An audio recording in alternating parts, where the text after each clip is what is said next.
Ministro de Turismo está parece dispuesto a escuchar a oposición para con leo por llegar a una ley más coherente y aceptable para lo que está en regulación de All Inclusive. Esta dice que en el momento que tiene una serie de diálogo andando con el gremio riba el tema.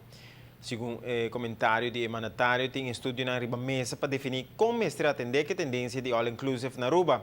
Agora tem uma lei em Estado para regular o fenômeno aqui, pero a discussão não está fácil. Ponto de vista diverso tanto do setor político como de grêmio. Pero, segundo o ministro Rodiber, o acercamento me está mais que unicamente pedir mais estudo sobre o fenômeno. Aplicación de modelo all inclusive eventualmente y el ley para regular esa aquí, haber una discusión que obliga al Ministro de Turismo a buscar diálogo con diferentes sectores. Diálogo nang abrir con diferentes gremios para corregir información que el sector gremial está manejar. Es importante reconocer la discusión para traer un equilibrio de la mezcla de tipo de cambio que tiene Aruba, siendo el plan europeo, timeshare y el modelo all inclusive parte de inventario aqui. O ministro Arthur Rodiber vuelve a señalar que quer ter o crescimento de câmara en all inclusive bajo control, crescimento que la califica como agresivo.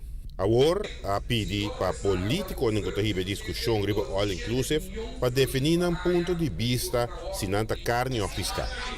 Pues o ministro quer começar a buscar uma forma para reglar o modelo de all inclusive. O governo escolhe um caminho que está visa de interesse general. O ministro está consciente que a lei lo prime algum de operador de facilidade all inclusive na Aruba, pero esta quer que o turismo é um aspecto determinante para o país. Consequentemente, o interesse individual, segundo o ministro Rodiber, não por perjudicar o interesse general.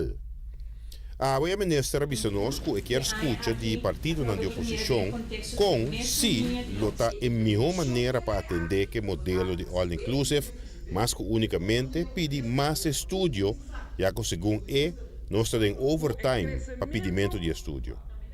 O ministro de Turismo quer que está em momento para MEP e Democracia Real definir se lo para a banda de lei de all inclusive e se não tem ideia para ser melhor produto de lei, lo está dispuesto para adaptar isso aqui e para chegar a consenso com a comunidade.